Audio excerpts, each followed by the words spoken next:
Now, does anybody here use Windows and hate those cryptic error messages you get? Okay. Well, one company has decided to do something about it. Now, I don't know if you've seen those new Sony Vaios. They're just 1 inch thick, only 3 pounds. They're really cool notebooks. Well, Sony has decided to rewrite all their error messages. Now, because they're a Japanese company, they've decided to do them in haiku. So these are the error messages you could expect if you get a new Sony Vaio. If I can just find it. There we go. A file that big, it must be very useful, but now it is gone.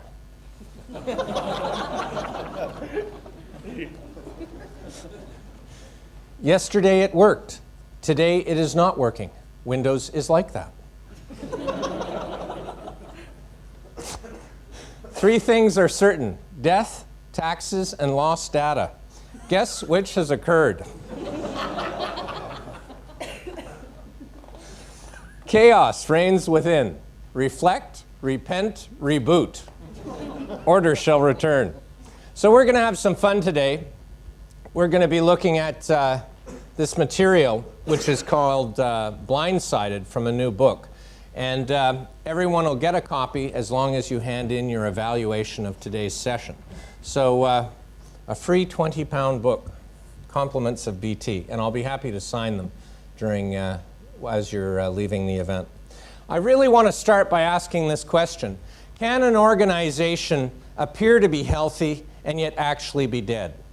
So could you go to some organization, measure all the vital signs, and have the business apparently be healthy, and yet could the business actually be dead?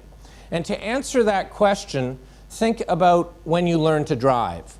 When I learned to drive, I was taught to keep 10 feet of distance for every 10 miles an hour from the car in front of me, so that at 60 miles an hour, I'd have 60 feet of distance from the vehicle in front of me.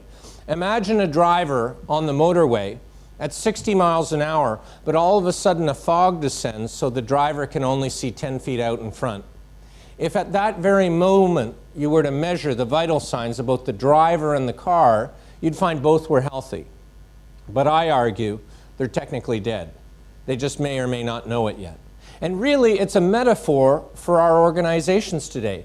We used to have stable markets, predictable customers. We used to have 5 and 10-year strategic plans. But now, all that is changing. Now, if you are actually driving at 60 miles an hour with 10 feet of visibility, there are 2 things you can do. One is slow down to 10 miles an hour. But can we slow down in our companies? The other thing you can do is, if you can somehow increase your recognition and response to change 6-fold, you can safely drive with only 10 feet of visibility. So the key is, for organizations today, how do we increase the rate at which we recognize and respond to change? Now, Blindsided affects all organizations. Think about how Polaroid in 2001 filed for bankruptcy. The company that came to define what instant photography was blindsided by the rapid rise of digital photography. Or I love to talk about how an 18-year-old has decimated the profitability of a $40 billion industry. Sean Fanning, by releasing Napster, has changed forever the way music will be distributed. Now, some people will say, well, the music industry killed Napster in court. And yes, they actually did. But I would challenge you to remember your Greek mythology. The myth of the Hydra is, when you cut off the Hydra's head, 6 new heads spring up. And the day after Napster died in court, 90 new file-sharing services sprung up. And over the next 6 months, they consolidated. And 6 months after Napster died, the top 4 file-sharing services were facilitating more file transfers than Napster had at its peak. And it settled in at about 3 billion files a month are being changed across the internet. In fact, the recording industry this year estimates that they're going to lose $4.5 billion due to file sharing. When an 18-year-old can decimate the profitability of your industry by $4.5 billion, something is happening. So we're going to be looking at questions today, such as, why are organizations being blindsided? What are the laws that guarantee this phenomena will accelerate? How can we identify early warning signs? How can we prevent ourselves and our industries from being blindsided? And then, as in many of the martial arts, what we learn defensively can also be used offensively. So knowing all these principles, how could we blindside our competition? So that's what we'll be focusing on today. One of the reasons organizations are being blindsided is the rate of change. Here's how long it took for different technologies to reach 1/4 of the North American households.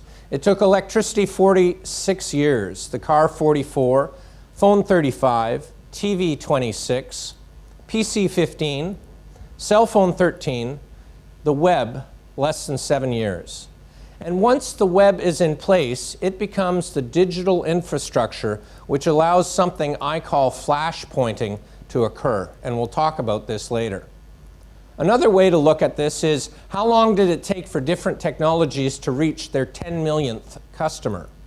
Well, it took radio 20 years, 240 months. It took TV 10 years. It took Netscape 28 months. It took Hotmail 18 months. And it took Napster only 9 months. This is the phenomena of flash pointing. Once the web is in place, changes within an industry can occur actually very quickly. Now, someone here might say to me, Jim, the examples you've used so far deal with technology. Does the phenomena of blindsiding affect all organizations? For the first time in 50 years, sales of chocolate bars fell here in the UK. And who was the culprit? What did it to the chocolate bar makers? Was it the sweet makers? No, their sales fell too. Was it the crisp makers? No. What was it? Well, kids today, the rage is SMS, where you send short text messages to your friends on your mobile. Kids as young as 8 and 9 own cell phones today, and they send emails to their friends on their mobiles. And kids have limited discretionary income, so they're choosing to buy a £5 top-up pay-as-you-go card for their mobile rather than buying a Kit Kat or a Mars bar. Now, if you and I were executives in the strategic planning session for the chocolate bar makers, do you think we'd be looking at the cell phone companies as our competitors? No. You see, the chocolate bar makers were blindsided. It applies to all organizations. Let's just actually look at Napster's growth. Napster, as I mentioned, was created by this 18-year-old, Sean Fanning. The program was released to just 10 of his friends, and they were so excited about it, they told their friends, who downloaded it and began using it. So in late August, he released this program. By November, there were 1 million people who had downloaded the software. By February, 5 million. April, 10 million. By June, 15 million. By July, 20 million. It was this point the Recording Industry Association of America began their legal suit to shut down Napster. And what was the net effect? They doubled the number of users downloading the software in the course of a single month. In other words, the publicity around the lawsuit drove the very phenomena that they were seeking to kill. And by February of 2001, when Napster died in court, 62 million people had downloaded the software.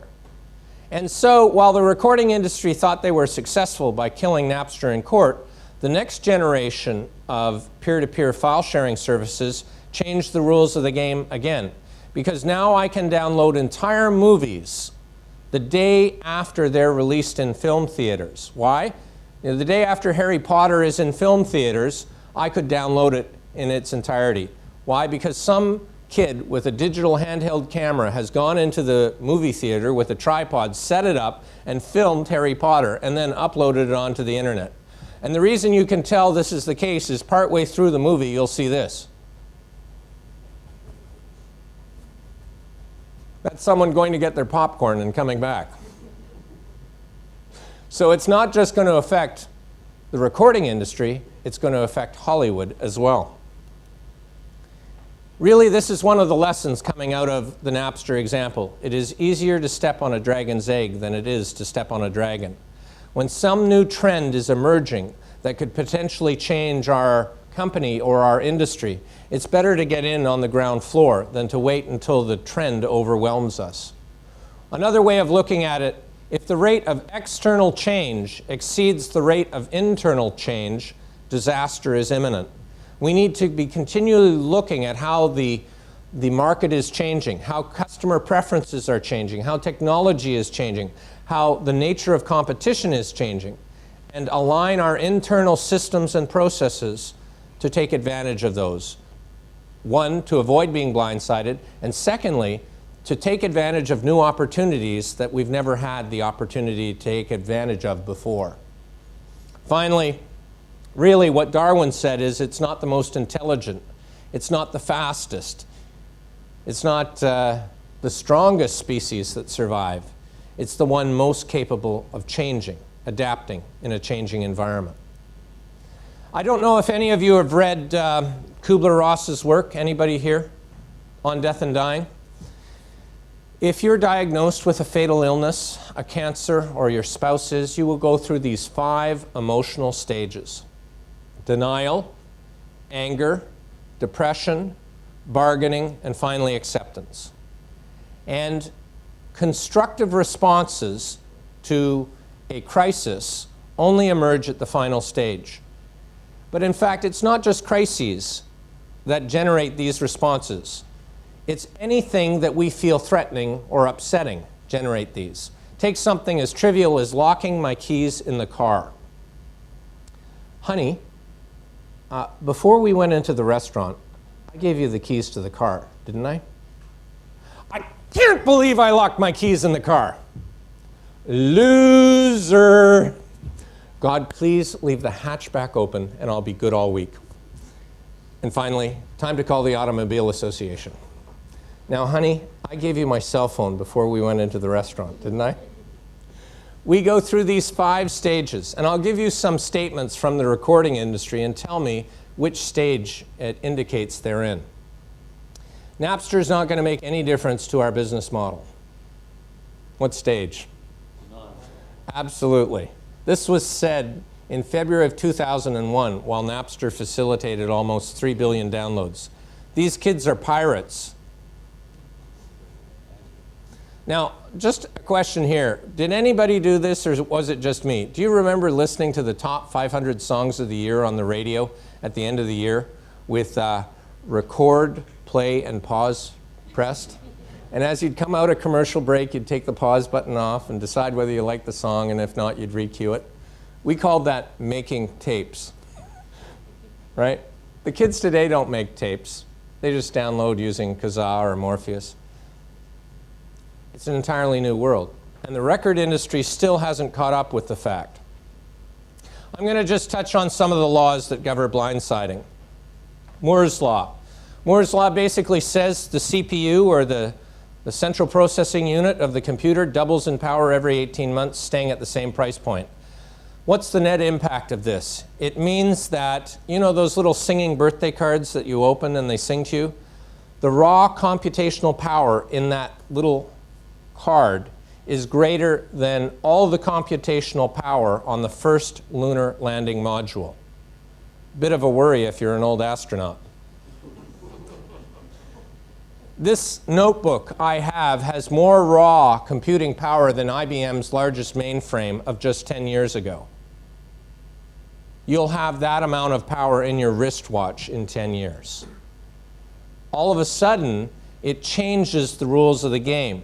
We will have something I call an audio user interface. In other words, like Jean-Luc Picard on Star Trek, we will talk to our computers. We will have something I called real-time translation. I will speak to my computer, and on the top here will be a little webcam, and somebody in Japan will see me speaking, but they'll hear Japanese. Universal real-time translation. Might that change the way we sell? Might that change where our markets are for our organizations? Now, I want to say it's not the technology that makes the difference. You know, I could have a brand new PC on my desk, but if I don't know how to turn it on, it gives me no strategic advantage. The real key is, how do we change personally? How do we learn to use the new technology to take advantage of it?